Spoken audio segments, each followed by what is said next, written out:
morning, Bardstown and Nelson County. Welcome to Bradford and Brooks. Jim Brooks and Margie Bradford with you on this drizzly, cool Wednesday morning here in downtown Bardstown. Good morning, Margie. Good morning, Jim. Well, early over the weekend it looked like it was going to be sunny today, but the weatherman had other ideas. He did, and I tell you, it's about time for us to break out our act. You know, the one where we do the umbrellas and go out, do singing in the rain, dancing up the light pole. Well, let me know when you do that. I will watch. I'll get my camera. Well, I will tell you, Margie, I've mowed my grass once already, and it needs it again. So I don't know that I ever mowed grass in March before. It's been a long time. Well, I've had mine mowed too, only it was mostly weeds. Mm-hmm. So. Well, it was mostly onions, I think, at home the first time, but now I've got a crop of grass that's actually growing. So I've got to get after that. I think it's going to be pretty, the weather forecast is sunshine tomorrow, maybe around 70, 73 degrees. So anyway, better times are coming. All right, Margie, our special guest, studio guest today is Bardstown Mayor Dick Heaton. And Dick, it's great to have you with us. Thank you, Jim. Thank you, Margie. Good to be with you all. I appreciate you rescheduling me. I think I had to cancel on short notice the earlier time we had set up.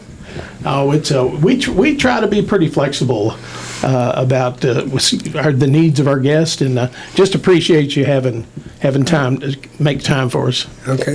Thank you. Well, Dick, I wanted to talk a little bit about what's the latest news from the city of Bardstown was the sentencing of the former chief financial officer. And I know this has been a long saga that you and the council it's been ongoing for more than 3 years. Yeah, 3 years and 5 months is what I calculated yesterday sitting in the courtroom. But in addition to the sentence, she was ordered to pay restitution, and that restitution will make the city whole again. Is that right? Yes, I mean, assuming we can collect, it's about $280,000 out of the $767 that we accounted for. Yeah. So, and that was they already had a restitution agreement written up between the United States prosecutor and or U.S. attorney and her attorney. So that was good to have that before we went into the sentencing hearing. Right. All right. Very good. Very good. Well, I know that it's good to have that chapter closed, because you especially on social media occasionally. Over the last 3 years, what's happening with that? What's happening with that? Is it being, and the few conspiracy theorists would suggest, well, maybe it's being covered up. How come the city's not taking any action? Well, things like that don't happen, in a short order. Well, those are very good points, and those are points I raised as to the impact it has had on our community. And social media has a good place, but social media also can play havoc on the facts sometime. And this was turned over to the federal FBI and U.S. Marshal and so forth, and United States Attorney's Office very quickly after the original discovery and working with Kentucky State Police. And then COVID hit, and that slowed everything down. They quit having grand jury meetings for many months. That's what slowed that down. That slowed the indictment down. And then there was a forensic audit that went along with our own internal audit. And the good news, hopefully the local people will understand this, that our own internal audit and the one that the federal authorities did came out within $3,000 of each other. So that was great that you could, and that's what I pointed out, that a lot of people were questioning, their confidence in our ability to manage their money. There was a lack of trust, I think, in some people's minds. So that caused more damage in addition to the financial loss. There was damage to the credibility of elected officials, but also the staff at City Hall. And this brought an end to that, I think, to some degree, that the numbers all were pretty close to what we said was going on, and she admitted fully to the guilt. She alone was the sole perpetrator of this crime, so hopefully that puts a lot of those theories and questioning of public officials as well as staff to rest now. What steps has the city taken to make sure that something like this doesn't happen again? Well, with our new CFO, he actually has a considerable more financial and auditing background, so we have put in a lot more checks and balances, reconciliations, streamlined well, I shouldn't say streamlined, but you always don't want the same person that's doing the depositing, taking the depositing to the banks. The person who signs off is not the person that checks out your individual CSRs, check out their balances every day. Then that goes to another person, then that goes to another person. And without getting into a lot of detail on this, that's what happened when the number 2 person in finance retired, that allowed the former CFO to circumvent some of the checks and balances that were in place, because unbeknownst to us, the reconciliation of many of the bank accounts and so forth were not done by the new number 2 person as had previously been done.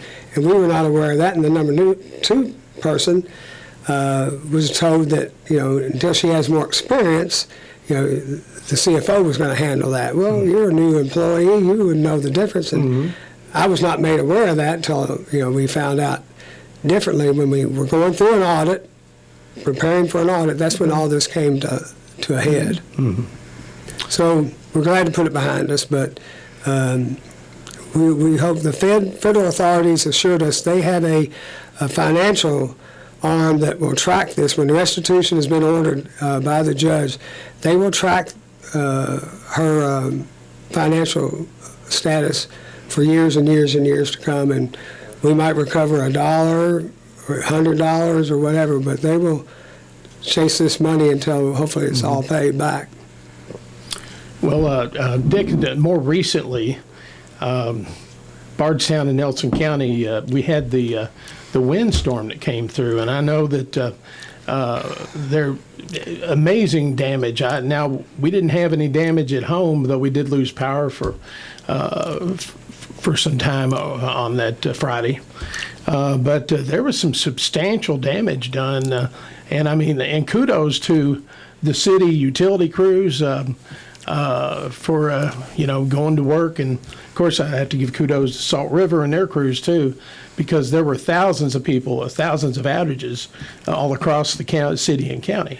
Yeah, that storm, we have a lot of guys on our electrical and cable and internet people in our public works, been with us a long time. Jeff Miller, 29 years in our electric department, said there was more destruction to our system with that storm than any other he'd ever seen in 29 years. And what it was because ice storms and stuff will knock things out and they'll trip breakers and so forth.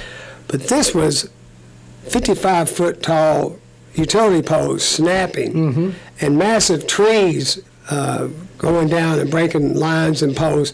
So the ability to get to those outages was much more difficult than a traditional storm-related outages. The good news was we had 1,900 households and businesses out at the peak that Friday night. By the time they went to bed went home at Saturday morning at 3 a.m. and the last people left, we had all but about 300 back up in power. Wow. But those were the ones that those massive amount of poles and stuff, it took 2 more days to get those 300 people back, or actually a little longer than 2 more days because of the destruction. And I think talking to Salt River, they had the same. They had, I think at their peak Friday night, they had 27,000 out of 55,000 customers out. It may have gotten higher. That was about 10 o'clock. But they did amazing jobs getting all this back up and going. But there's a lot of cleanup still to go. And, Oh, yeah. and then there was internet and cable outages longer than that because they have to follow the electric companies. Right, right. It doesn't do them to repair. I mean, they can't repair anything until they got electric to get the system back up and running. So that took a bit longer, but we follow the cable that follow electric. And we obviously have cable and internet out in the county as well in the city, so it's much more work involved there too. Well, Dick, I saw a photo on Facebook, an aerial photo of, and I believe it was in the city, of snapped power poles and transformers, and like the whole third of the pole was down on the ground, a series of them. That was probably behind Elm Grove and Johnson Acres, near 245 and all that. That was the last area that got put back up on that money. That was the most massive amount of damage we had. I'm pretty sure that's where that was. Yeah, I'd never seen an area where there was, with poles snapped, it wasn't a tornado like that. Yeah. You know, it was amazing. I mean, we had 6 hours, I think, or more of 50 mile an hour or higher. I've never been out in weather. I was out in that weather. That's almost hurricane status. Yeah. Standing in that much wind for as long as it was. You know, you have a storm comes through for an hour and it's got 70 mile an hour winds, but this was sustained. Yes. Yes, and I was, now I live in, a 100-year-old house, and it has its pops and creaks in wind. Yeah. But the house was actually, part of it was howling during part of that windstorm, and now I live on a hill out in Cox's Creek. We generally have a lot of wind. Of course, not wind at 60 miles an hour for hours at a time, but we were concerned about, what's going to be left on our roof by the time. But thankfully, I mean, we didn't have any damage other than, the trash cans and the chairs on the front porch down at thankfully we got a fence on the back part of our property. It caught everything, but otherwise it'd been in the trees did a lot of damage to property, I mentioned there were a lot of roofs that were damaged. Yeah. Now, Dick, I know that the county's bulky item pickup is underway now, and they opened that up to like tree debris for the first time. They normally didn't pick it up, but now because there's so much out there, if people want to take their tree limbs and debris out, they'll pick it up. Now now here in the city, are you all still picking up tree debris? Yeah, and it'll take a while now. There's just so much of it, but normally we do it anyway. It's there's an ordinance that typical debris after a storm where you have limbs blowing out of your trees. It's not designed for a commercial activity where you cut a whole tree down and you leave it out on the thing, but we're going to pick up what we can. I mean, if somebody puts tree trunks cut up into massive pieces, we can't pick up most of that, but we'll be more lenient now than we typically would be just because of the massive amount of damage done. Right. So, but people have to be patient because there's just so much of it, and we've only got like one crew that does our tree limb pickup, but they're out doing it, but it'll take a while. Right, and you can't you don't want to pull people away from the other jobs they've got to do to just pick up. Yeah, we have a chipper crew that makes around and all that, so they'll be doing the best they can, and some they'll just put in the back of a dump truck and haul it to the quarry and also to the landfill. Just a note to the public, if you live out in the county and you've got tree debris and you want to haul it yourself, you can take it to the old quarry on Quarry Lane, and you can dump it there at no charge and dispose of it yourself and not have to wait for bulky item pickup to get rid of your tree debris. That's right. So, and I think we all want to get things cleaned up as fast as we can, but and for the fiscal court made the change to allow the tree debris after the first part of the county had been picked up. And so their plan is to go back through the first part of the county and just pick up the tree debris. So if you're in the first area that was picked up, you can still set your tree debris out and they will come back and get it, but it'll probably be, mid-April before they get back to it, but they will. All right. Well, Dick, last Tuesday night, Bardstown City Council had an interesting project regarding a water line for the new Heaven Hill Distillery, and that's interesting. Is that a private partnership in a way? Right. That I guess that's some of the good news with distilleries right now, with everything else going on. But yeah, this all kind of started simultaneously. They approached the city about wanting to build this new distillery and so forth, and it's a 3-phase project. It'll be over 3 phases before they get to, and they were going to need a massive amount of water and waste treatment. And it was also happened at the same time we were talking with Louisville Water Company about Bardstown and North Nelson Water District. Were already in talks with them too about this new line coming from basically I-65 all the way in 245. Right. So it was actually good that we had a large expansion that was going to need a massive amount of water. I keep using that word. I'll get off of that one, but that came to us at the same time. And so, we said, you all are going to use, if we get this new line in, it's going to be an excessive amount of the capacity, and it's not right for one user for us to spend millions of dollars for one user and have to bond that on the backs of all the other ratepayers. And to Heaven Hill's credit, we worked out an agreement where they paid for their capacity, so they will be paying for this 12-inch line from our basically Louisville Road to their location on 245.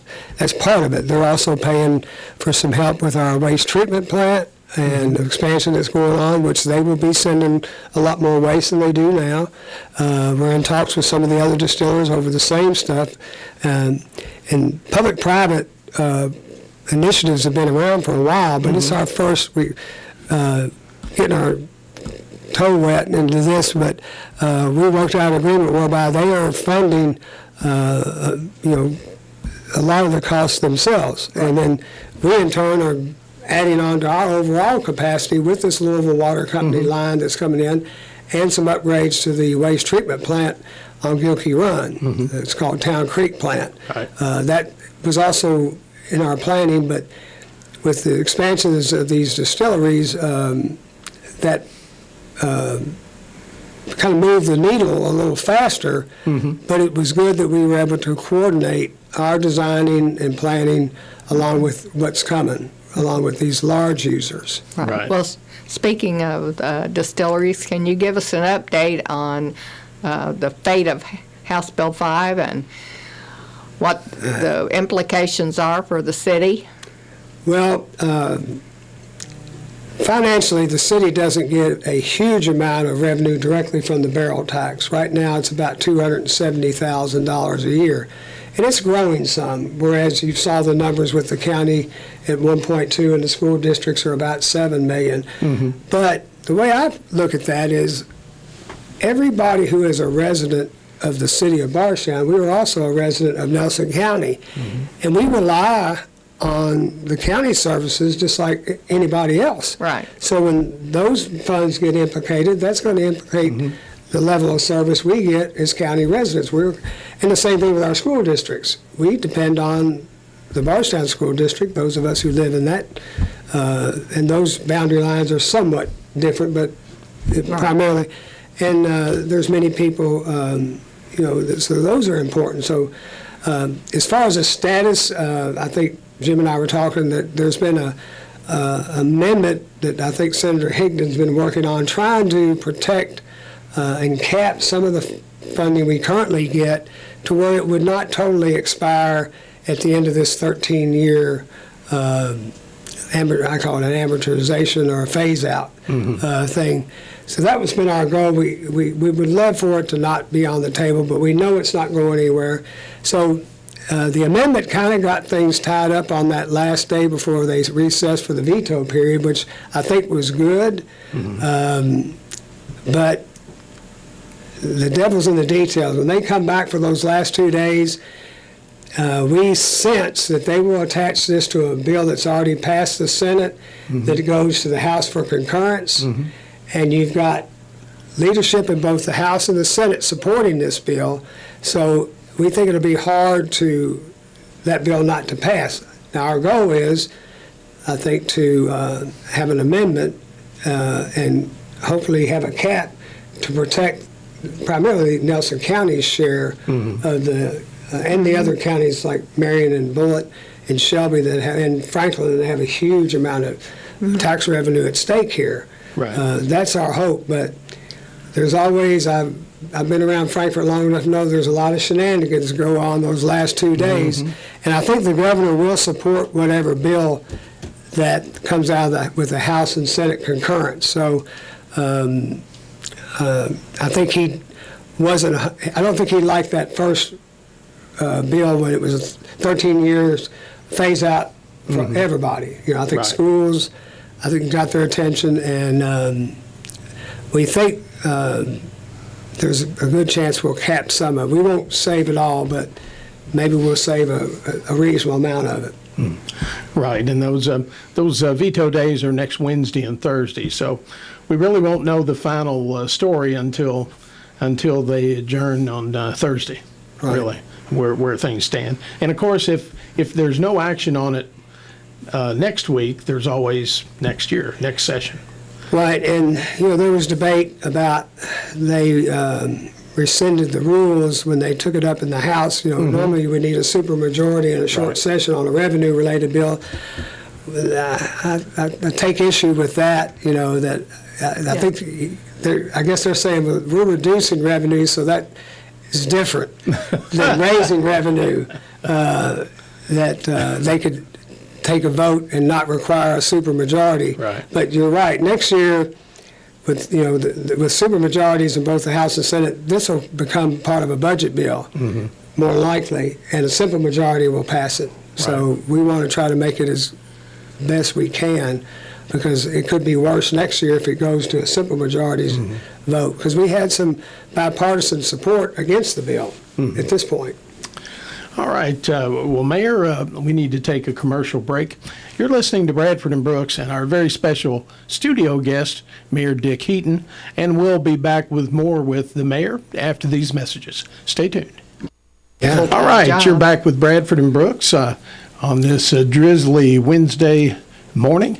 Stay with us until the top of the hour, and then you can listen to WBRT for the best in Kentucky network news and local news and obituaries.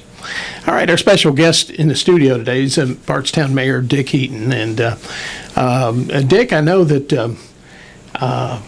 the engineering staff at the city of Bardstown stays real busy, and I know that there's no shortage of infrastructure needs. And I think, when you have a city that's got infrastructure sometimes as old as what we have here, it's always a case of maintenance and replacement. It's almost a constant need to keep improvements going and replacements. But I know you've got a lot of the city has a lot of projects on the board to get done. Right. Just some. Most of you have been around our community in the last few summers. You've noticed we've been working on water lines and sewer lines in the more mature sections of Bardstown. Right. And we've made a commitment to do that because those are the lines that are 80 and 90 years old. We've made a commitment. We're putting $1 million a year into repairing those lines and building new lines of sewer and water. One other major project related to water and so forth, besides the Louisville Water Company project, we're going to actually bid that, some of our end of it, pretty soon for the 12-inch line for the Heaven Hill project, plus a line that gets us from where Louisville Water will bring it to us over to our tank on Withrow Court that brings it into our system. That's how we'll distribute that. Oh, okay. But the rest of that story is that Louisville Water Company line will bring us the necessary water to give us the volume we're going to need for the next 25 years, we think, because Simpson Lake gets as much water as it can take in, and we pump out of the Beach Fork. But that won't last us 25 more years. So Right. that's why this is so important. Another thing we're going to be doing really close to where we're sitting now is we'll be building a east zone water line starting here about where the courthouse is, going east out Stephen Foster and 150, and it will connect at about Walmart. We already have a major, I think a 16-inch line that goes under the parkway there, and this will add what they call some redundancy. It'll go over to Parkway Drive and tie into another 16-inch line that is fed from the north and west, north side of the industrial park. Right. There'll be about a million 2 gallon tank built out there, water tank built there in conjunction with this line. So we anticipate a lot of growth with one of the next road projects will be the road going from Parkway Baptist Church to the Berg. When that new road gets built, that's going to open up a lot more land for future housing development and so forth. So we are running this line, so we'll be ready for that. And some more growth that will come from the industrial park and demand we already are getting from that side of town. We have, like I said earlier, we're doing we're going to double the size of our Town Creek waste treatment plant. That'll be being bid pretty soon. Wow. That'll be a $13 million project. So we've got about $30 million worth of water and sewer projects right now happening in addition to that Louisville Water Company. That's not counted in that number. Now, when you get to road infrastructure, we all complain about traffic, but it's really traffic about 8 o'clock in the morning and 3:30 to 5 o'clock in the afternoon. And one of the biggest problem areas we have is up around the St. Joe Church, Bethlehem, and where all the schools empty out, and all the people bringing kids to school, because I think we have 4 or 5 other schools in that area. So you've already seen some work going on where they've taken down a house there on the corner right in front of the Gabbard property. The plan is that actual construction of that roundabout will start June. Utilities, we're starting to move our utilities now. They've given us to June to have electric, cable, water, and LG&E gas, so I have to move some stuff to be ready for that. So that's part of this interconnector route, which has been talked about, that'll go from 245 at the Wilson Industrial Park and go across all the way to Highway 62 above the bridge on Boston Road. The plan for that, they're already acquiring right-of-way and utility easements. They plan to bid that job late this year or early in 24, and construction will start, they think, in 2024 on that interconnector. So that should route some a lot of this truck traffic from downtown. We'll have some relief from that. It's a long time coming, but the construction won't happen overnight. This roundabout will be very inconvenient. There'll be major traffic issues with that, but once it is done in front of St. Joe Church there in Bethlehem, you'll see a major change because of the stacking problems with people turning left, going north and south and east and west in that area in front of the church. And at 5th Street and Stephen Foster, that intersection, a lot of help will happen as a result of this roundabout. All right. Well, I wondered about if, the operation of a roundabout, traffic in the circle. Well, this one, but that's going to be very different than 2 blocks up the street. That's right. This will work like normal roundabouts. When you're inside the circle, you have the right of way 100% of the time. Right.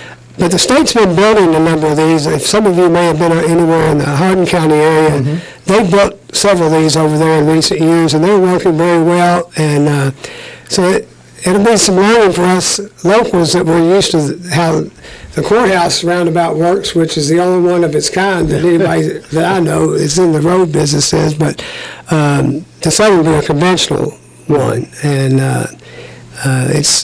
we're happy that the governor allocated some additional funding that we needed to make it a roundabout from a three-way stoplight. Right. There's still going to be some stacking problems with that and so forth, so we think this will be a bigger help. We think this will relieve a lot of the Barton traffic once the interconnecting happens, in the rock quarry traffic we get, and Sure. Mago construction traffic and all that, they'll be able to use that interconnector to get to other places that right now are taking them through our downtown. These are federal highways going through our downtown, so they're built for truck traffic, but Right. my goodness, it's a problem. Yeah. Right. Well, tell me about this roundabout you're going to have in front of the church. I'm having a hard time envisioning just exactly how that's going to work. Because it's a, Well, you got three ways of traffic coming Right. coming from the Right. south and going from east Right. to west and west to east. Right. So you'll enter into that roundabout like you do any roundabout, and a lot of roundabouts also would have in this case, a north exit, but that's where Right. the church is, so Right. you can't go. Yeah. So you got a south and east and west. So you just enter the roundabout. And once you're in that circle, then you've got the right of way to enter and exit before somebody would come in and cut you off, which happens if you're coming from the west going east and east going west, you've got the right of way on ours. If you're coming in from the north or south, you have to stop. You're right. And that's not Yeah. normally how that works. yeah. Well, when I went down, we took our son down to Western. He's a student down there now, and we were trying to find a Dollar General or some store, and since the time I'd been there, they put in several roundabouts, and other than my unfamiliarity with the roundabout being there, it had just been an intersection before, and always a traffic problem, even 30 years ago. So, but the roundabout, after my first time through, it's like, well, it made a lot of sense. Yeah. It was and it worked real smoothly, especially for those who knew what they were doing. My first time through, I was like, where am I going here? Right, and this project will improve the elevation on the south side of that. You come into town from the south, and you go down a dip, and and then you merge coming into the right or turn left at the church. All of that's going to get a lot of work on, so the elevation won't be such a change. It'll be fairly flat entering into that roundabout. And I think, quite frankly, coming in from the south, I think the visual you'll get is going to be pretty great. You see the cathedral there and the other historic buildings and the school and whatnot. I think it'll be a great entryway into our community coming from the south. But the big relief is going to be keeping traffic moving and not all this backing up and stacking problems and with the red light and so forth. Right. All right. Well, Go ahead. Oh, I'm just going to say we talked earlier about House Bill 5 and things happening in Frankfurt and how they're getting done. So I think there have been a number of bills that you there was we'd had a little discussion earlier about one bill was being promoted by Senator Thayer about making all local elections partisan, which there's like 215 incorporated cities in the state, and 6 of them have partisan elections, and the rest we don't. And they've changed that now. They've taken the local elections out except for school boards. And I would suspect that was one of Thayer's goals to begin with. And I'll just leave it at that, because I said that at a meeting about a month before they changed it. But the problem with making local elections partisan is, politics is getting to be quite a bruising occupation in some ways. that's putting it mildly. In elections, and the local, we deal with local issues. They should not be. I don't think a person should be labeled, whether a Democrat or a Republican, of their ability to serve in a local thing, because we don't deal with. I think parties are more affiliated with national issues than they are local issues. Exactly. We deal with infrastructure. We're trying to run sewer and water plants and recreation departments, police and fire. That's what we do in the local, and the county same to some degree. And I think if you were going to have to require primaries for these local elections, how would you get that done to find enough people and Bardstown would be tough enough, but New Haven and Bloomfield and Fairfield have a problem getting people to want to run. Yeah. And then if you've got to make these things partisan, where there's a lot of attack issues potentially, it takes the fun out of this business anyway. It's already bad enough at the Well, state you know, and it national level. makes people not want to do public service. And that's what, I mean, that's what fiscal Right. court and school boards are all about, is public service. That's right. So I'm glad that I think they got enough pushback both from the county, not counties, but city, and, we have commissioners and council members all over the state. Nobody was pushing for this except Senator Thayer. He's the one who brought it up. I mean, there was no effort by Kentucky So League of what's Cities. the status on that now? The status now is they're going to make school board elections, it looks like, if a bill gets passed in both houses, they will become partisan at some point. And that's going to be bad also, I think. That's terrible. Yeah. As a school board member for 34 years, I can tell you that is a terrible idea.